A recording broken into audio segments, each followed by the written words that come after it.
Welcome to Fight Club 24/7. My name's Johnny Rashman. Well, let's get straight into it. Tyson Fury defeats Francis Ngannou by split decision. Right, I'm going to hold my hands up. Like everyone, I got it completely wrong. Clearly, it was an exhibition. Francis was a lot better than I thought he would be. I am in shock by how close it actually was. It's like, it's 1 a.m. here, so I'm a bit groggy. I'm tired. But I just can't believe what I just watched. But anyway, let's just get into it, right? Now, I'm going to be a bit of an after-timer here, right? Because I thought it'd be that uncompetitive that I didn't think I should bring this up. But I think I have to bring it up now. Clearly, Tyson Fury took his eye off the ball, right? He's mentioning a Usyk fight, December 23rd, they were going to put that fight on. Clearly, he had no respect for Francis. That's why I thought it was going to be an exhibition, the fact he was talking like that. And the whole thing in fight week. Now, yes, it was a great spectacle, but this dinner last night, they had this gala dinner. I didn't know if it was a wedding or a fight week I was watching. You know, all the legends are there and it was all great and Tyson's laughing and joking. He's asking everyone for a picture. He's high-fiving everyone and it's like, you want to fight tomorrow? If it's not an exhibition, what are you doing? Do you know what I mean? They're all taking pictures. It's like group pictures. It was just... He just took his eye off the ball, right? Now, going into the fight, Fury came out straight away, and I think he looked to land. Was it a left hook, right hand, or it might have been the right hand? He tried to bomb him out immediately, straight away. That's the lack of respect he had for Ngannou. He just thought he would just take him out.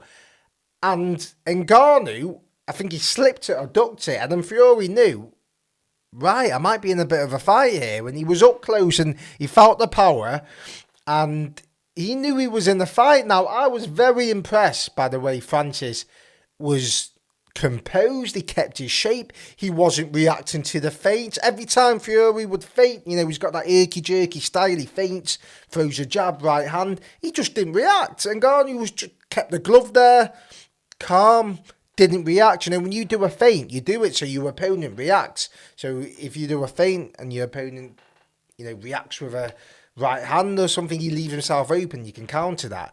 He just didn't react. And Fury was the one who was getting counterpunched and he felt the power, right? And he knew he was in a fight. It was just unbelievable. He was falling into his shots, Fury. And do you know what the big thing was? He couldn't grab hold of him, right? Tyson Fury has the advantage of always being a bigger man. And I always say this, when you watch his fights, he will grab hold of you, literally, from mid-range. He will grab you and tire you and lean on you. It didn't work. Ngannou's MMA background, he was just too strong. He just shrugged him off. He was too strong, and Fury couldn't get hold of him, so he couldn't tire him out, which he relies on. You know, Tyson Fury is a master boxer, he is, but he's not a Usyk caliber boxer, he's not. He relies on that in tiring you out, and he couldn't do that against Ngannou. And when he got dropped, I mean, he fell into the shot and he got caught with the left hand. He was off balance and it was on top of the head, but he fucking felt it. Let me tell you, when he was on the floor, it was like, I've been hit here. And he knew he was in a fight. He knew he was in the fight. Now, Fury had a bit of success with the right hand. He was popping the jab out. But he didn't really hurt Ngannou. Couldn't really back him up because Ngannou, we all thought, would be the one coming in, trying to land the shots. But he was the one outboxing Fury from the outside. Like, it was just unbelievable to see. I can't believe how calm and composed he was. He had us all fooled. And listen, I'll eat humble pie. And you know what? I'm actually happy for Ngannou. Because listen, I'll apologise. I took the piss out of the pad work or so. I think maybe there was a bit of cadology now with that. I just didn't think it would go past 4 or 5 rounds. I thought Fury would just absolutely play with him. But from the first round, I knew, this is a fight. Now, look, right, yes, it was a lot closer than we all thought, but you have to have clear heads with this. I don't know what Carl Frampton was saying. He was saying Fury was 5 rounds down when it was like the 5th round, and, you know, Dan Hardy, I love Dan Hardy, but come on. Like, let's judge this on a boxing fight. Tyson won the fight. Yes, it was close and he scraped it, but he won the fight. He was throwing more punches. He was busy. He was on the front foot.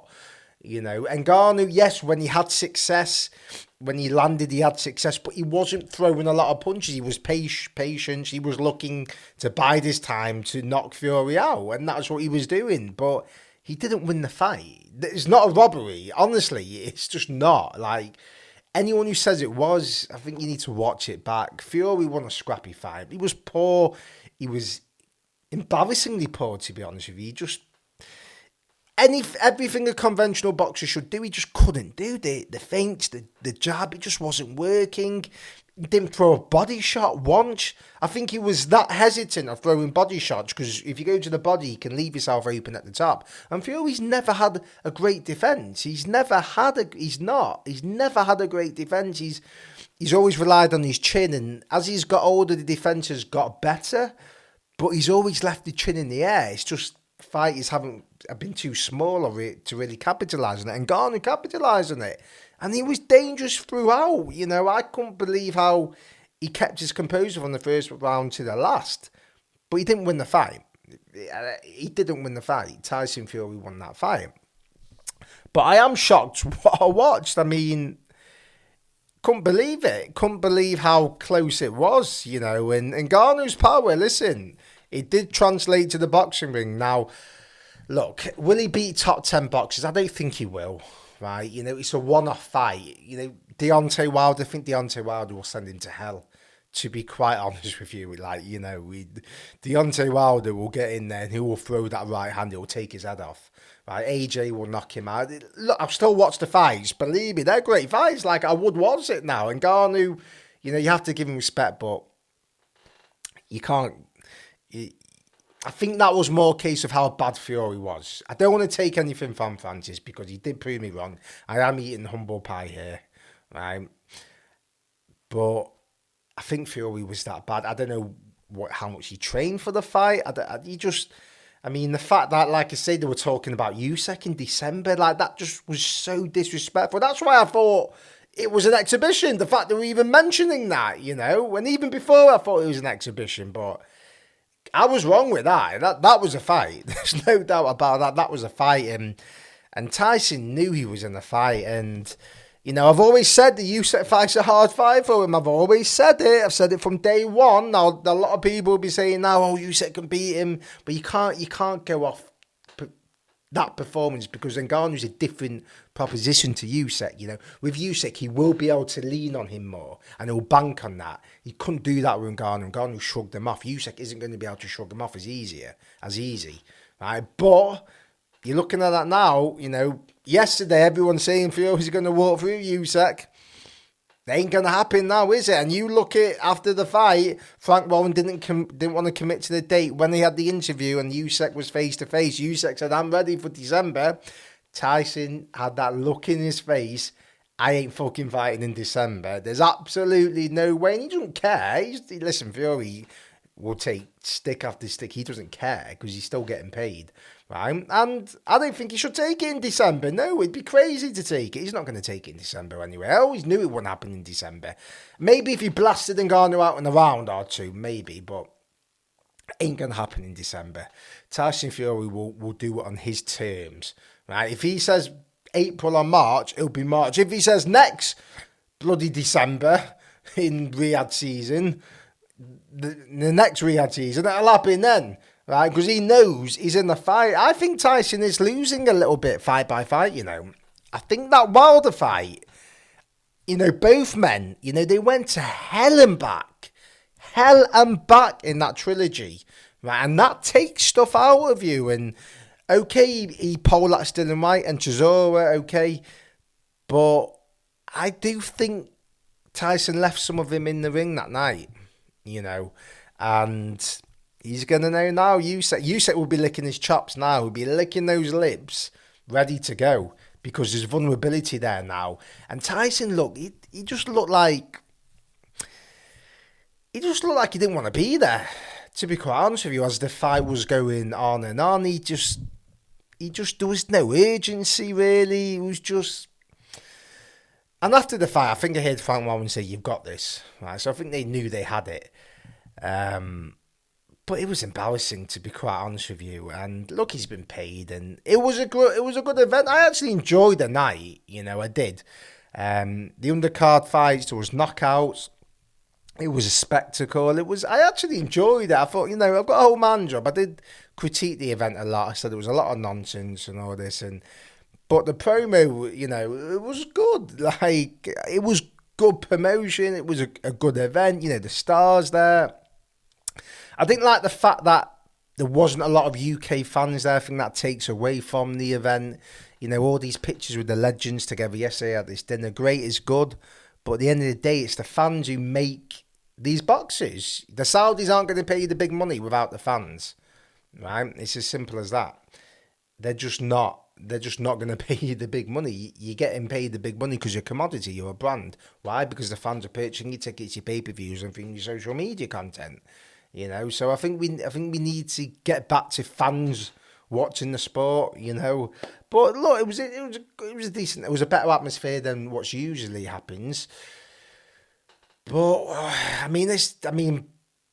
think the worst night Tyson could have had, he had. Right, a little bit of a cut. He was in a hard, grueling fight. He didn't. That's the last thing he needed before a Usyk fight. And listen, it wouldn't surprise me if that didn't happen till next year. Would not surprise me whatsoever. And an injury appeared, a shoulder injury or something. He needs 6 months. I don't know. Tyson will do everything in his turn because at the moment it's yes. There's money being thrown at the bloke, and I think somewhere along the line he's lost a little bit sense of reality. Look, we all would, right? The interview with IFL the other day when he was saying the customs in the UK don't treat him well, and the Saudis do, and I know it was a bit of tongue in cheek, but it's like. They're making a big fuss of him, giving police escorts to the event, and I think the money's got to his head. I think he's took his eye off the ball, right? And I think he severely overlooked Ngannou. I don't know how much he trained for the fight, and at the end of the day, he signed the contract to fight Usyk, but I'm sure there'll be things in that when he can decide when the fight will happen.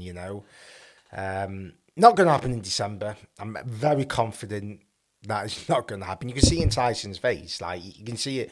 He knew without saying it. His eyes said, "There's no fucking way I'm fighting in December." So it ain't going to happen then. We'll see when it does happen, but it's annoying, isn't it, for the Usyk fight? Fucking hell. So last thing we needed. I'm glad Francis proved me wrong. And listen, you couldn't ask for a more humble guy.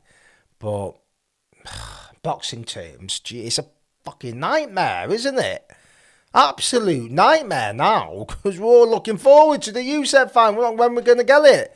January? No, I don't believe so. What, we're in October? Listen, Tyson had that look in his face where it was like, I ain't fighting December. I don't think he's fighting January, to be quite honest with you. Now, I think he'll push it as far back as he possibly can. Believe me. Right. Look, Ngannou, as I say, hold my hands up. Right, I got it completely wrong. But let's not go a bit overboard now. Let's not say he's going to beat Wilder and Joshua. And, one-off fights, I should have probably mentioned this before the fight. I didn't because I had that much disbelief in the fact that it would be competitive that I didn't mention it. If it was two boxers, I would have, but the unpredictability and that was a problem. That was a factor in the fight. But now boxers can download that. They can see what Ngannou can bring, so you can prepare for it more. Do you know what I mean? When you're not seeing any footage of boxing from a guy or a fight, you're flying blind a little bit. Fighters will prepare for that. I still don't think he'd be a top 10 fighter in the world, even top 20, even British level fighters, Fabio Wardley, and would he beat David Adelaide? I don't know. I don't know. And I know people might be hammering me for this, but it's a one-off fight. The next fight he has in boxing, he's not going to bring that unpredictability, but he deserves his place at the table now after that performance. You know, you're going to split decision with the world champion. Don't matter what I say, you listen. You deserve those fights. And listen, I'd take the Wilder fight all day, not a problem. I'll have a bit of that. I'd have him and Chisora. I'd have a bit of Chisora in the Ngannou. That'd be a bit wild, wouldn't it? It'd be funky. I'd have that. But I think it's in the cold light of day, you know, digest it, accept it, watch it back if you have to, and Fury did scrape it. Even though he was poor, he did scrape it. But he's taken his eye off the ball, right? It's all got to his head. All this yes, banning media outlets from coming to events, or banning certain reporters and or certain people in the media. It's all got to his head.